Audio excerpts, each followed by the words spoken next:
The Tragedy of Hamlet, Prince of Denmark, by William Shakespeare. Act 2, Scene 1. A room in Polonius's house. Enter Polonius and Reynaldo. Give him this money and these notes, Reynaldo. I will, my lord. You shall do marvels wisely, good Reynaldo, before you visit him, to make inquire of his behaviour. My lord, I did intend it. Marry, well said, very well said. Look you, sir, inquire me first what Danskers are in Paris, and how, and who, what means, and where they keep, what company, at what expense, and finding by this encompassment and drift of question that they do know my son, come you more nearer than your particular demands will touch it. Take you, as 'twere, some distant knowledge of him, as thus: I know his father and his friends, and in part him. Do you mark this, Reynaldo? Ay, very well, my lord. And in part him, but you may say, not well, but if be he, I mean he's very wild, addicted so, and there put on him what forgeries you please. Marry, none so rank as may dishonour him, take heed of that, but, sir, such wanton, wild, and usual slips, as are companions noted and most known to youth and liberty. As gaming, my lord. Ay, or drinking, fencing, swearing, quarrelling, drabbing, you may go so far. My lord, that would dishonour him. Faith, no, as you may season it in the charge, you must not put another scandal on him, that he is open to incontinency, that's not my meaning, but breathe his faults so quaintly that they may seem the taints of liberty, the flash and outbreak of a fiery mind, a savageness in unreclaimed blood, of general assault. But, my good lord... Wherefore should you do this? Ay, my lord, I would know that. Marry, sir, here's my drift, and I believe it is a fetch of warrant, you laying these slight sullies on my son, as 'twere a thing a little soiled i' the working, mark you. Your party in converse, him you would sound, having ever seen in the prenominate crimes the youth you breathe of guilty. Be assured he closes with you in this consequence, good sir, or so, or friend, or gentleman, according to the phrase or the addition of man and country. Very good, my lord. And then, sir, does what was I about to say? By the mass, I was about to say something. Where did I leave? At closes in the consequence, at friend or so, and gentleman. At closes in the consequence. Ay, marry, he closes thus. I know the gentleman. I saw him yesterday, or t'other day, or then with such, and as you say, there was a gaming there, or Tookin's rouse, there falling out at tennis, or perchance, I saw him enter such a house of sale, videlicet a brothel, or so forth. See you now, your bait of falsehood takes this carp of truth, and thus do we of wisdom and of reach, with windlasses and with assays of bias, by indirections, find directions out. So, by my former lecture and advice, shall you, my son. You have me, have you not? My lord, I have. God be with ye. Fare ye well. Good, my lord. Observe his inclination in yourself. I shall, my lord. And let him ply his music. Well, my lord. Farewell. Exit Reynaldo. Enter Ophelia. How now, Ophelia? What's the matter? Oh, my lord, I have been so affrighted. With what, in the name of God? My lord, as I was sewing in my closet, Lord Hamlet, with his doublet all unbraced, no hat upon his head, his stockings fouled, ungartered, and down-jived to his ankle, pale as his shirt, his knees knocking together, and with a look so piteous in purport as if he had been loosed out of hell, to speak of horrors, he comes before me. Mad for thy love? My lord, I do not know, but truly I do fear it. What said he? He took me by the wrist and held me hard. Then goes he to the length of all his arm, and with his other hand thus o'er his brow, he falls to such perusal of my face as he would draw it. Long stayed he so. At last, a little shaking of mine arm, and thrice his head thus, waving up and down. he raised a sigh so piteous and profound as it did seem to shatter all his bulk and end his being. That done, he lets me go, and with his head o'er his shoulder turned, he seemed to find his way without his eyes, for out of doors he went without their helps, and to the last bended their light on me. Come, go with me.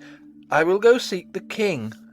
This is the very ecstasy of love, whose violent property foredoes itself, and leads the will to desperate undertakings, as oft as any passion under heaven that doth afflict our natures. I am sorry. What, have you given him any hard words of late? No, my good lord, but as you did command, I did repel his fetters and denied his access to me. That hath made him mad. I am sorry that with better heed and judgment I had not quoted him. I feared he did but trifle, and meant to rack thee, but beshrew my jealousy. By heaven, it is as proper to our age to cast beyond ourselves in our opinions, as is common for the younger sort to lack discretion. Come, go we to the king.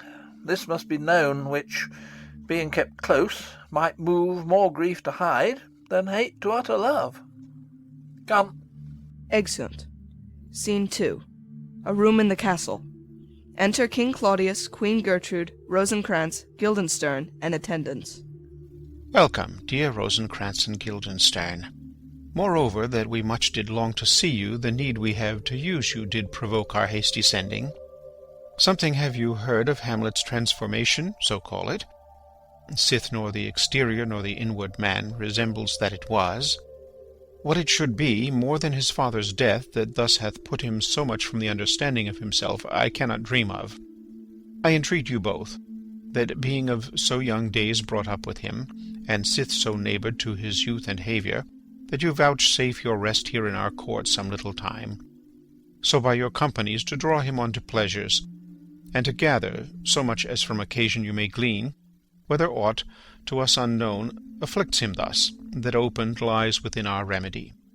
Good gentlemen, he hath much talked of you, and sure I am 2 men there are not living to whom he more adheres. If it will please you to show us so much gentry and goodwill as to expend your time with us a while, for the supply and profit of our hope, your visitation shall receive such thanks as befits a king's remembrance. Both your majesties might, by the sovereign power you have of us, put your dread pleasures more into command than to entreaty. We both obey, and here give up ourselves in the full bent to lay our service freely at your feet, to be commanded. Thanks, Rosencrantz, and gentle Guildenstern. Thanks, Guildenstern and gentle Rosencrantz, and I beseech you instantly to visit my too much changed son.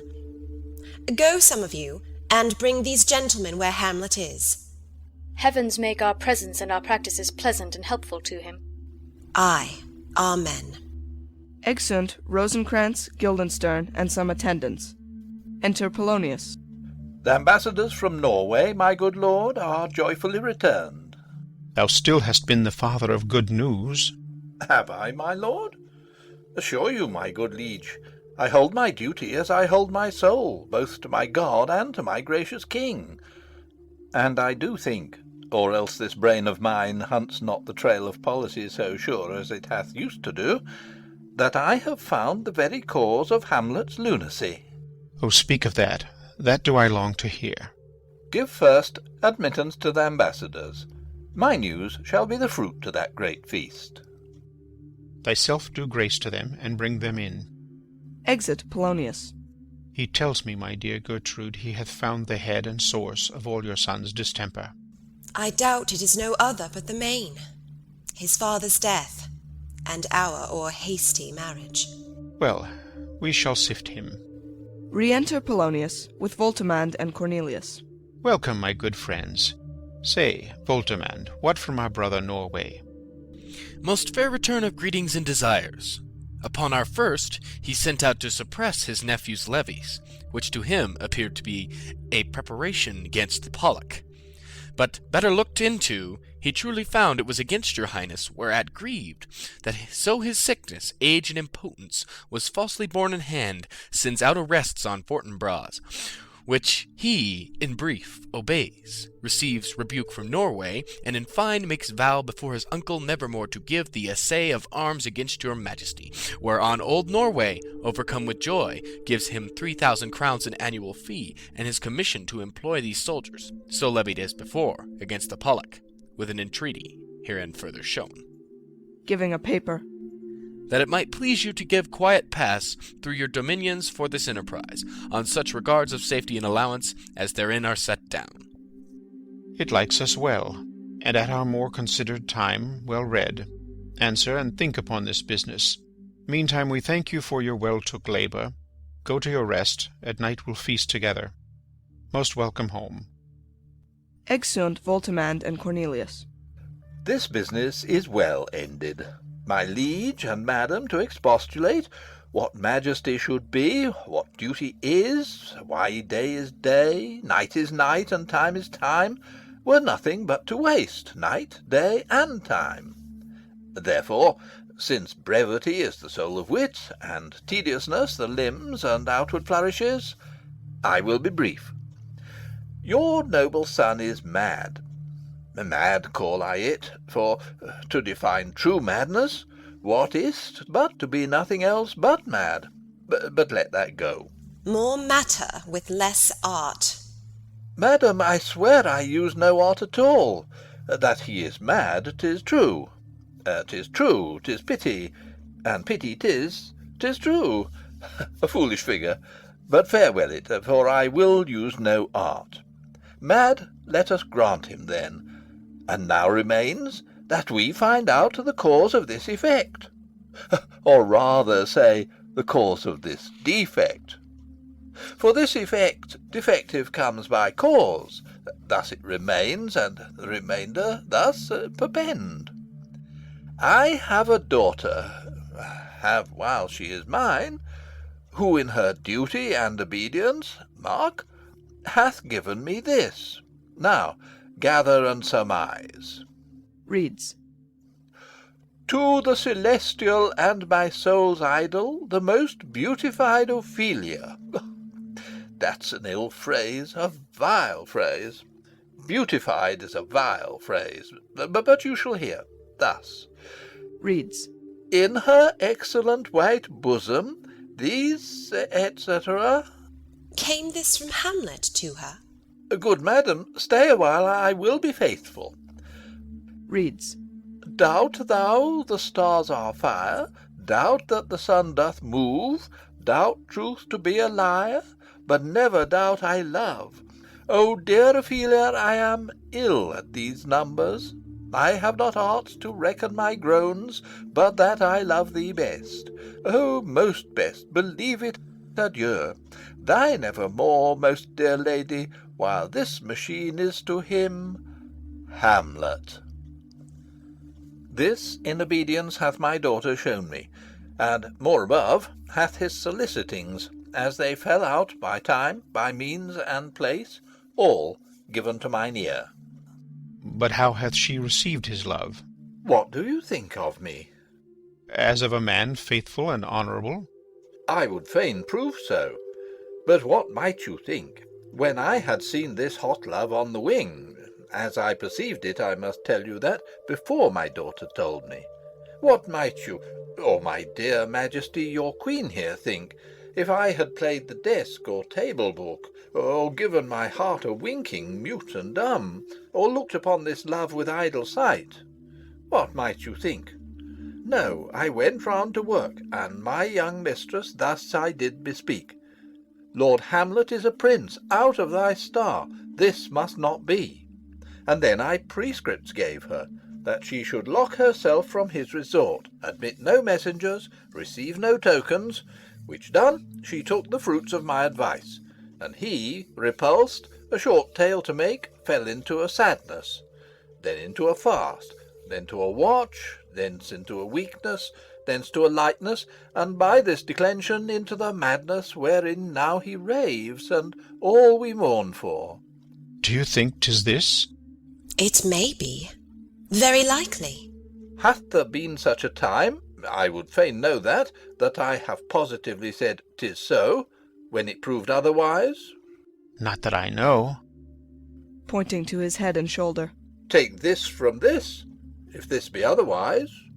If circumstances lead me, I will find where truth is hid, though it were hid indeed within the centre. How may we try it further? You know sometimes he walks for hours together here in the lobby. So he does indeed. At such a time I'll loose my daughter to him.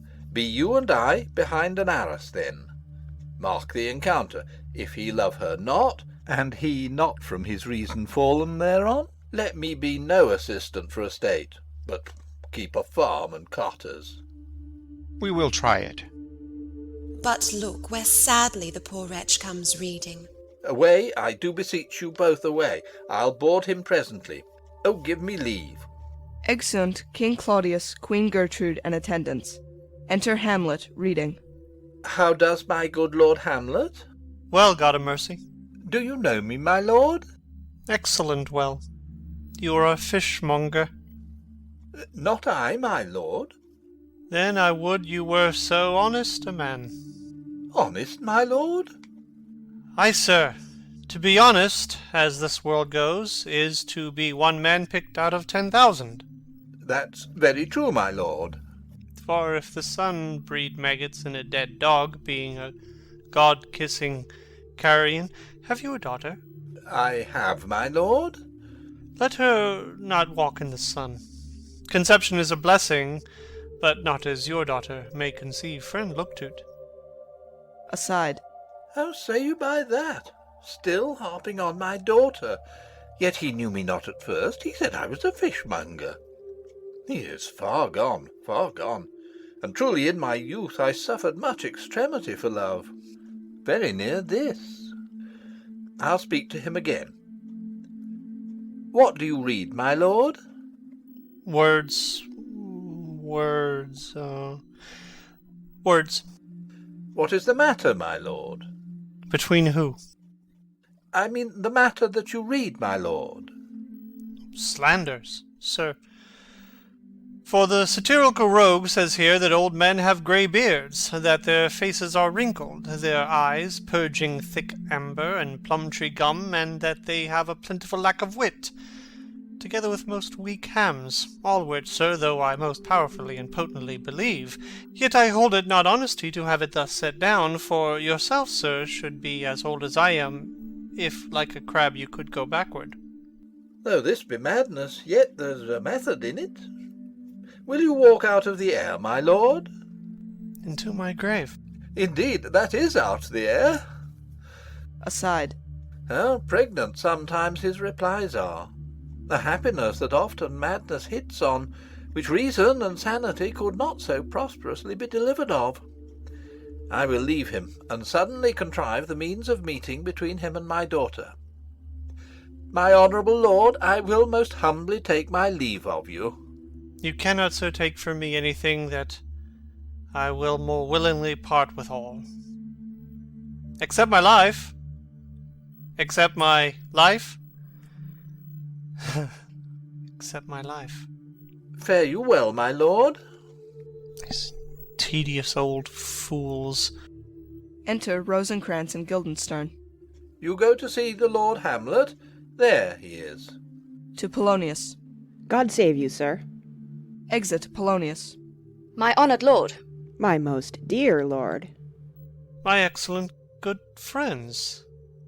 How dost thou, Guildenstern? Ah, Rosencrantz. Good lads, how do you both? As the indifferent children of the earth. Happy in that we are not over-happy. On Fortune's cap we are not the very button. Nor the soles of her shoe. Neither, my lord. Then you live about her waist, or in the middle of her favours? Faith, her privates we. In the secret parts of fortune. Oh, most true, she is a strumpet. What's the news? None, my lord, but that the world's grown honest. Then is doomsday near. But your news is not true. Let me question you more in particular. What have you, my good friends, deserved at the hands of fortune that she sends you to prison hither. Prison, my lord? Denmark's a prison. Then is the world one. A goodly one, in which there are many confines, wards, and dungeons, Denmark being one of the worst. We think not so, my lord. Why then 'tis none to you, for there is nothing either good or bad, but thinking makes it so. To me it is a prison. Why then your ambition makes it one. 'Tis too narrow for your mind. Oh God, I could be bounded in a nutshell and count myself a king of infinite space, were it not that I have bad dreams. Which dreams indeed are ambition, for the very substance of the ambitious is merely the shadow of a dream. A dream itself is but a shadow.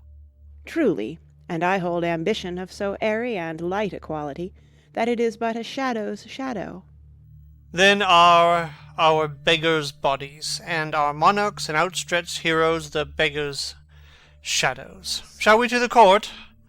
For by my fay I cannot reason. We'll wait upon you. No such matter. I will not sort you with the rest of my servants, for to speak to you like an honest man, I am most dreadfully attended. But in the beaten way of friendship, what make you at Elsinore? To visit you, my lord. No other occasion. Beggar that I am even poor in thanks. But I thank you. And sure, dear friends, my thanks are too dear a halfpenny. Were you not sent for? Is it your own inclining? Is it a free visitation? Come, deal justly with me. Come, nay, speak. What should we say, my lord? Why, anything but to the purpose. You were sent for, and there is a kind of confession in your looks which your modesties have not craft enough to colour. I know the good king and queen have sent for you. To what end, my lord? That you must teach me. But let me conjure you by the rights of our fellowship, by the constancy of our youth, by the obligation of our ever-preserved love, and by what more dear a better proposer could charge you withal, be even and direct with me, whether you were sent for or no. Aside to Guildenstern. What say you? Aside. Nay then, I have an eye of you. If you love me, hold not off. My lord, we were sent for. I will tell you why. So shall my anticipation prevent your discovery, and your secrecy to the king and queen moult no feather. I have of late, but wherefore I know not, lost all my mirth, foregone all custom of exercises, and indeed it goes so heavily with my disposition that this goodly frame, the earth, seems to me a sterile promontory. This most excellent canopy, the air. Look you, this brave o'erhanging firmament, this majestical roof fretted with gold and fire, why, it appears no other thing to me than a foul and pestilent congregation of vapours. What a piece of work is man! How noble in reason, how infinite in faculty and form and moving, how express and admirable! In action, how like an angel! In apprehension, how like a god! The beauty of the world, the paragon of animals. And yet, to me, what is this quintessence of dust? Man delights not me. No, nor woman neither, though by your smiling you seem to say so. My lord, there was no such stuff in my thoughts. Why did you laugh then, when I said, man delights not me? To think, my lord, if you delight not in man, what Lenten entertainment the players shall receive from you. We coted them on the way, and hither they are coming to offer you service. He that plays the king shall be welcome. His Majesty shall have tribute of me. The adventurous knight shall use his foil and target, the lover shall not sigh gratis, the humorous man shall end his part in peace, the clown shall make those laugh whose lungs are tickled o'er the sere, and the lady shall say her mind freely, or the blank verse shall heart for it. What players are they? Even those you were wont to take delight in, the tragedians of the city. How chances it they travel? Their residence, both in reputation and profit, was better both ways. I think their inhibition comes by the means of the late innovation. Do they hold the same estimation they did when I was in the city? Are they so followed? No, indeed, they are not. How comes it? Do they grow rusty? Nay, their endeavour keeps in the wonted pace, but there is, sir, an aerie of children, little Iasses, that cry out on the top of question, and are most tyrannically clapped for it. These are now the fashion, and so berettle the common stages, so they call them, that many wearing rapiers are afraid of goose-quills, and dare scarce come thither. What, are they children? Who maintains them? How are they escorted? Will they pursue the quality no longer than they can sing? Will they not say afterwards, if they should grow themselves to common players, as it is most like, if their means are no better, their writers do them wrong to make them exclaim against their own succession? Faith, there has been much to do on both sides, and the nation holds it in no sin to tar them to controversy. There was, for a while, no money bid for argument, unless the poet and the player went to cuffs in the question. Is it possible? Oh, there has been much throwing about of brains. Do the boys carry it away? Ay, that they do, my lord. Hercules and his load, too.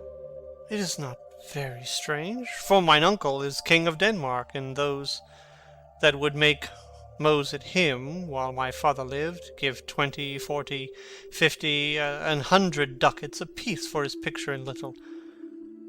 'Sblood, there is something more in this than natural, if philosophy could find it out. Flourish of trumpets within. There are the players. Gentlemen, you are welcome to Elsinore. Your hands come, then. The appurtenance of welcome is fashion and ceremony. Let me comply with you in this garb, lest my extent to the players, which I tell you must show fairly outward, should appear more like entertainment than yours. You are welcome, but my uncle, father, and aunt, mother are deceived.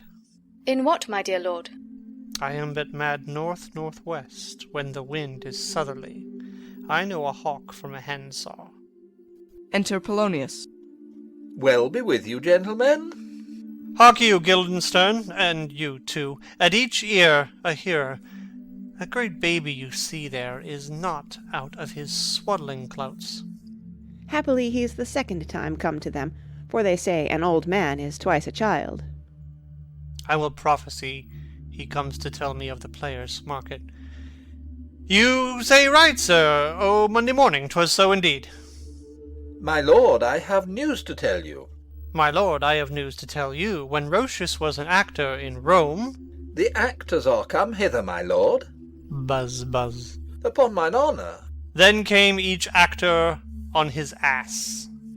The best actors in the world, either for tragedy, comedy, history, pastoral, pastoral comical, historical pastoral, tragical historical, tragical comical, historical pastoral, scene individual, or poem unlimited.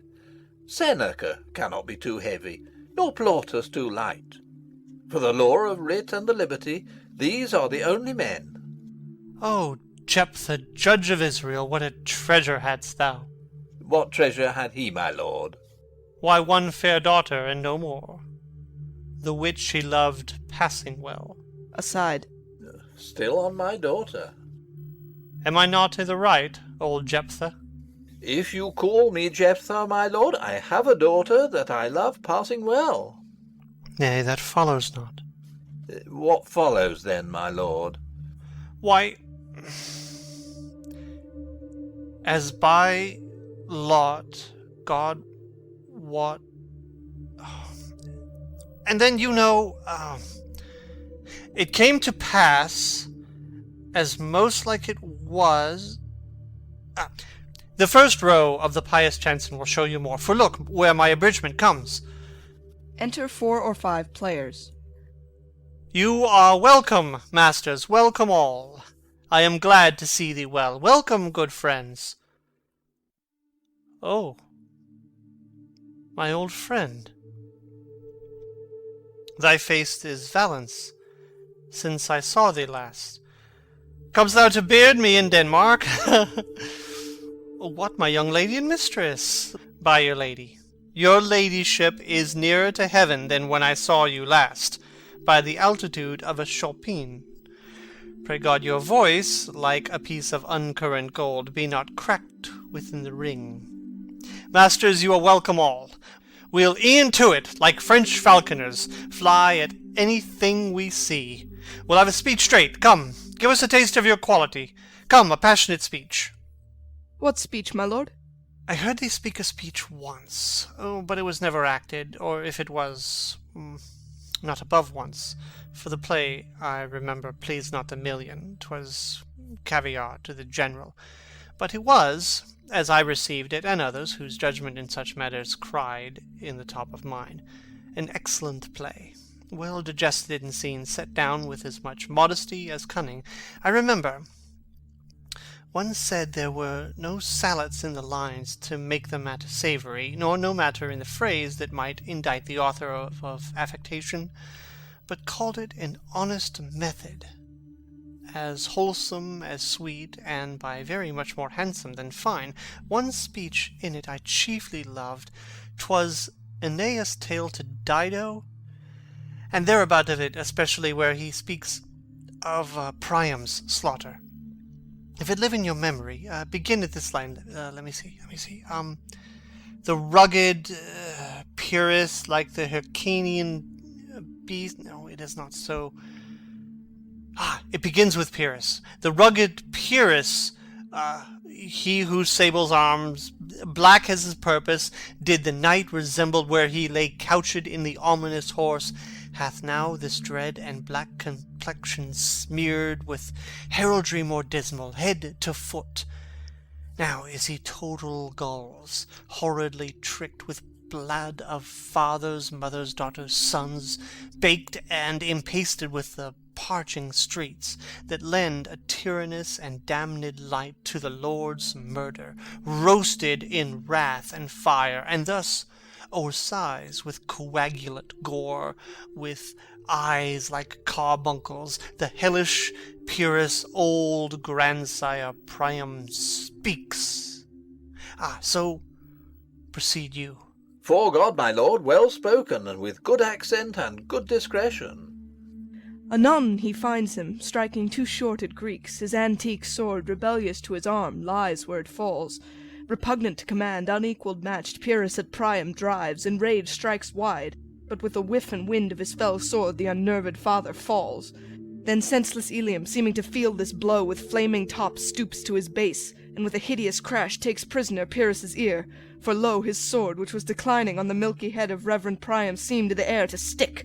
So as a painted tyrant Pyrrhus stood, and like a neutral to his will and matter did nothing. But as we often see, against some storm, a silence in the heavens, the rack stands still, the bold winds speechless, and the orb below as hush as death. Anon the dreadful thunder doth rend the region. So after Pyrrhus's pause, aroused vengeance sets him new a work. And never did the Cyclops' hammers fall on Mars' armor forged for proof etern, with less remorse than Pyrrhus' bleeding sword now falls on Priam. Out, out, thou strumpet Fortune! All you gods in general synod take away her power, break all the spokes and fellies from her wheel, and bowl the round nave down the hill of heaven as low as to the fiends. This is too long. It shall to the barbers with your beard. Prithee, say on. He's for a jig or a tale of bawdry, or he sleeps. Say on, come to Hecuba. But who, oh, who had seen the mobled queen? The mobled queen? That's good. Mobled queen is good. Run barefoot up and down, threatening the flames with bison rheum, a clout upon that head where late the diadem stood, and for a robe about her lank and all o'erteemed loins a blanket, in the alarm of fear caught up, who this had seen with tongue in venom steeped, 'gainst fortune's state would treason have pronounced. But if the gods themselves did see her then, when she saw Pyrrhus make malicious sport in mincing with his sword her husband's limbs, the instant burst of clamour that she made, unless things mortal moved them not at all, would have made milch the burning eyes of heaven and passion in the gods. Look where he has not turned his colour, and has tears in his eyes. Prithee no more. 'Tis well. I'll have thee speak out the rest soon. Good my lord, will you see the players well bestowed? Do you hear? Let them be well used, for they are the abstract and brief chronicles of the time. After your death you were better have a bad epitaph than their ill report while you live. My lord, I will use them according to their desert. God's bodkins, man, much better. Use every man after his desert, and who should scape whipping. Use them after your own honour and dignity. The less they deserve, the more merit is in your bounty. Take them in. Come, sirs. Follow him. Friends, we'll hear a play tomorrow. Exit Polonius with all players but the first. Dost thou hear me, old friend? Can you play the murder of Gonzago? Aye, my lord. We'll have it tomorrow night. You could, for a need, study a speech of some 12 or 16 lines which I would set down and insert int, could you not? Aye, my lord. Very well. Follow that lord, and look you, mock him not. Exit first player. My good friends, I'll leave you till night. You are welcome to Elsinore. Good my lord. Aye, so God be with ye. Exeunt Rosencrantz and Guildenstern. Now I am alone. Oh, what a rogue and peasant slave am I. Is it not monstrous that this player here, but in a fiction, in a dream of passion, could force his soul so to his own conceit that from her working all his visage wand, tears in his eyes, distraction in his aspect, a broken voice, and his whole function suiting with forms to his conceit, and all for nothing, for Hecuba. What's Hecuba to him, or he to Hecuba, that he should weep for her? What would he do? Had he the motive and cue for passion that I have? He would drown the stage with tears, and cleave the general ear with horrid speech, make mad the guilty and appall the free, confound the ignorant, and amaze indeed the very faculties of eyes and ears. Yet I, a dull and muddy-mettled rascal, peak, like Jonah dreams, unpregnant of my cause, and can say nothing. Oh, not for a king upon whose property and most dear life a damned defeat was made. Am I a coward? Who calls me villain? Breaks my pate across, plucks off my beard and blows it in my face, tweaks me by the nose, gives me the lie, the throat as deep as to the lungs. Who does me this? Ha! Swoons. I should take it. For it cannot be but I am pigeon-livered and lack gall to make oppression bitter. Or ere this I should have fatted all the region's kites with this slave's awful, bloody, bawdy villain. Remorseless, treacherous, lecherous, kindless villain of vengeance! Oh, why, what an ass am I! This is most brave. That I, the son of a dear father, murdered, prompted to my revenge by heaven and hell, must, like a whore, unpack my heart with words and fall a-cursing like a very drab scullion. Fie upon't, foe. about my brain. I have heard that guilty creatures sitting at a play have by the very cunning of the scene been struck so to the soul that presently they have proclaimed their malefactions. For murder, though it have no tongue, will speak with most miraculous organ. I'll have these players play something like the murder of my father before mine uncle. I'll observe his looks. I'll tend him to the quick. If he but blench, I know my course. The spirit that I have seen may be the devil, and the devil hath power to assume a pleasing shape, yea, and perhaps out of my weakness and my melancholy, as he is very potent with such spirits, abuses me to damn me. Oh, I'll have grounds more relative than this. The place, the thing wherein I'll catch the conscience of the king. Exit. End of Act 2.